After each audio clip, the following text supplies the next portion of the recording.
Hey, it's Jamal. You're listening to Real Talk English, where we practice real life English with real life problems. And I'm Cassidy. Today we're talking about, why we're both so tired all the time. Yeah, today's topic is recognizing burnout and rebuilding energy. So, if you feel tired but your brain never stops, this one's for you. Or if you tried to take a break, but then you answered one email and suddenly it was Monday again. Oh, too real. Okay, before we go deep, quick reminder. This is for B2 learners, so we keep the language clear but natural, like friends talking in a cafe. So don't worry if you don't understand every single word. Just listen, enjoy the story, and notice how we talk about feelings, work, and rest. All right, Cass, be honest. How are you energy-wise right now? Energy-wise? I'm like, phone at 3% with no charger in sight. I'm not totally in burnout, but I'm close enough that I keep checking the symptoms on Google. Oof. What makes you think you're close to burnout? Like, what's actually happening day to day? So, first thing, I wake up already tired. Like, I sleep 7 hours, sometimes 8, but I open my eyes and I'm just, nope. And then tiny things make me angry. Someone sends me a normal message and I feel overwhelmed, like it's this huge demand. Yeah, like you have no space in your mind for even small stuff. Exactly. And I used to enjoy my work, you know that. But now everything feels heavy. My workload isn't even bigger than before, but I have less power to deal with it.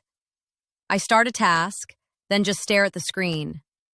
That sounds rough. Any physical signs? Oh yeah, headaches, tight shoulders, and my eye does that little twitch thing sometimes, which makes me feel like a cartoon character who's about to explode. The stress eye twitch. Classic. I get that when I overbook myself. You mean when you say yes to every project like a people-pleasing golden retriever?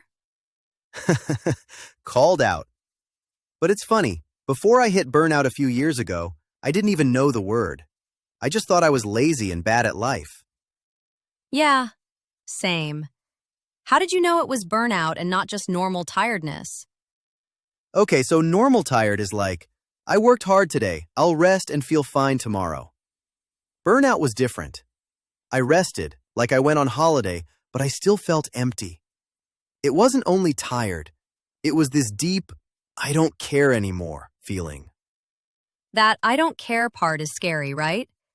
Because you actually do care, somewhere inside, but there's just no battery left to show it. Exactly. When I was really burnt out, I stopped enjoying things that usually helped me recharge, like music, meeting friends, even watching dumb videos. I just felt flat. So what pushed you into that place? Was it only work? Work plus my genius decision to never say no. I had no boundaries.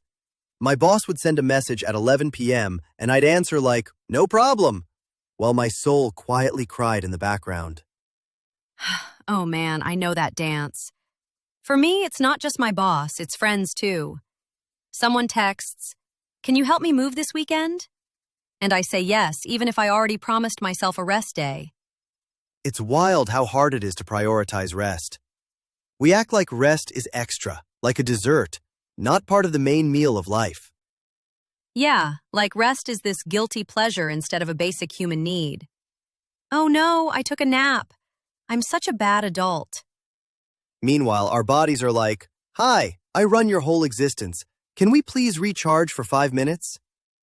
So if someone listening is thinking, maybe I'm close to burnout, what should they look for? Okay, so some common signs. You feel tired almost all the time, even after sleep. You're more negative or cynical than usual. You feel overwhelmed by simple tasks, and you start to feel disconnected from your work or people. And maybe your body is complaining too. Stomach problems, headaches, getting sick more often, or just feeling like you can't relax, even when you sit on the sofa. Yeah. People think burnout is just too much work, but it's also not enough recovery. It's like working out every day but never resting your muscles. At some point, something breaks. I remember this one day last year. I opened my laptop, saw 73 unread emails, and I just started crying. No big reason, just my whole system saying, no more. I remember when that happened. You didn't answer my message for like 3 days. Yeah, and I felt so guilty about that. But also, I had nothing left to say. I was so drained I could only watch cooking videos and eat cereal from the box. To be fair, cereal from the box is kind of a life skill. True, but that week was when I realized my way of living wasn't sustainable. I couldn't keep running at that speed without crashing again. That word, sustainable, is important. We often ask, can I do this? But not, can I do this every day for a year without losing my mind? Yeah. Like, I can drink 5 coffees in one day and answer emails for 6 hours straight. But can I do that every week and still like myself? Probably not. So, what did you change after that meltdown week? First, I made actual boundaries with my phone. I turned off email notifications after 7 p.m. and on weekends. At first, I was terrified. I thought my boss would appear at my door like, "Why didn't you answer at 10 p.m.?" With like fire in his eyes and a laptop in his hands. Exactly. But nothing happened. No one died. The world continued. That's the thing. We think our constant availability is necessary, but usually it's just a habit or fear. And having clear boundaries is a big part of protecting your energy. I also started planning my week with energy, not just with time. So instead of, I have 2 free hours, I can add another task, I ask, will I still have energy if I add this? That's smart. So, how do you actually do that? I tasks drain me and which ones give me energy. For example, long Zoom meetings drain me, but creating something like a lesson or a video actually gives me energy. So I don't put 3 long meetings in one day anymore. That's like energy budgeting. You only have a certain amount of you per day. Exactly. I'm an expensive battery now. You can't just use me all the time. Love it. For me, after my burnout season, I had to learn to prioritize much harder. I made this rule. If everything is important, nothing is important. So I choose 1 or 2 real priorities per day, not 10. How do you decide, though? Because my brain says, they're all important, hurry. I ask, if I only finish 2 things today, which ones will actually move my life or work forward? The rest is bonus. Or it waits until tomorrow. That sounds so healthy. I'm still working on that. I say, I'll just do one more thing, like 20 times. Classic.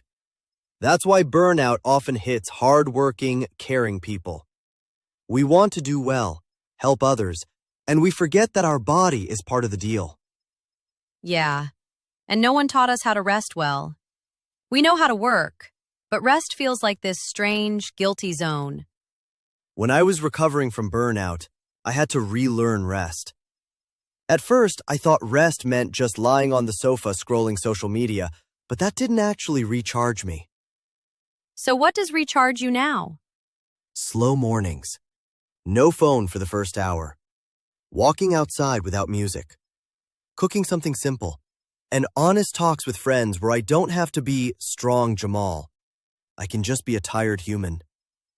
I like tired human Jamal. He's very real. Thank you. What about you? What helps you recharge? Okay, so mine are naps, but like legal naps with an alarm, reading fantasy books, and dancing in my kitchen like a complete idiot while the pasta water boils. That is top-tier self-care. Do you ever feel guilty when you do those things instead of working? Yeah. My brain says, you should use this time to be productive. But now I answer back, rest is productive too because future me will work better. It's like training resilience, right? You can't be strong if you never recover. Exactly. Resilience is not just pushing through. It's also knowing when to stop and how to come back after you fall. There's this idea that strong people never break. But that's not strength, that's just denial with Wi-Fi.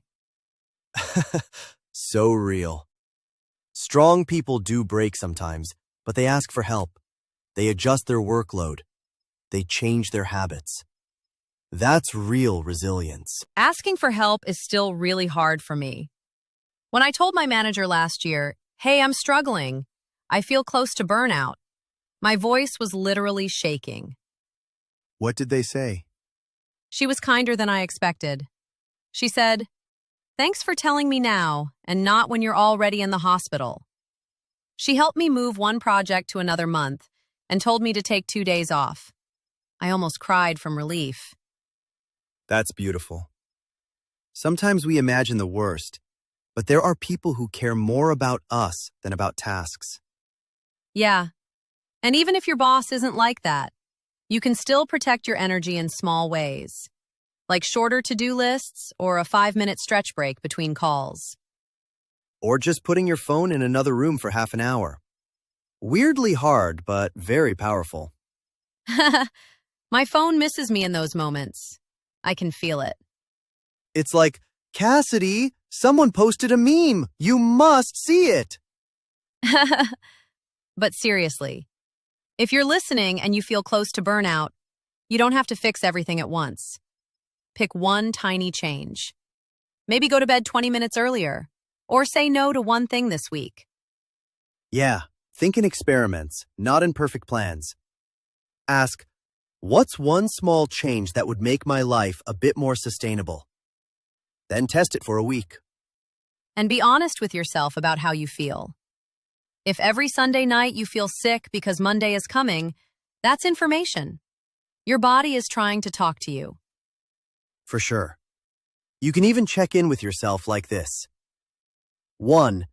How's my body? 2. How's my mind? 3. How's my heart? Give each one a score from 1 to 10. If all three are low for a long time, something needs to change. Ooh, I like that. Body, mind, heart. Simple but deep. I'm stealing that for my journal. Go ahead. And maybe add one more question. What do I need today? Sometimes the answer is a nap.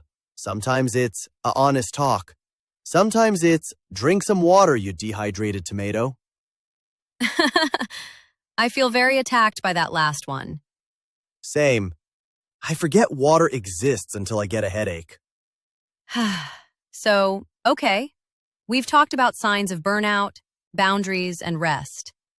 Can we share, one real example of a day that feels healthy now compared to before? Good idea.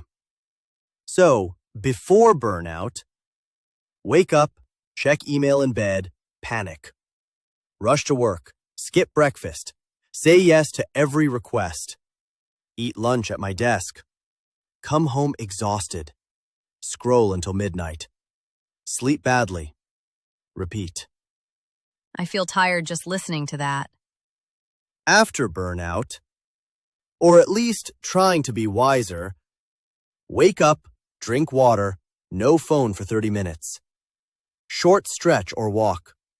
Choose my top 2 priorities for the day. Work in focused blocks. Actually eat lunch away from the screen.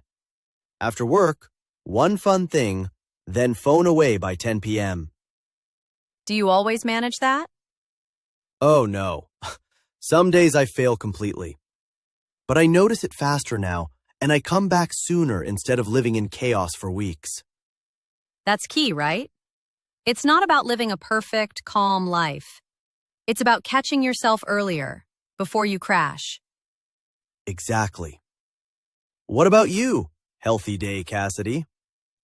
Okay, so now, I start my day with coffee and 5 minutes of just staring out the window. It sounds silly, but it slows my brain.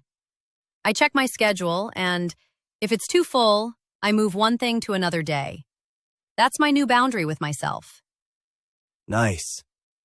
I work in 50-minute blocks with 10-minute breaks, where I actually stand up, stretch, or wash a dish, not just scroll.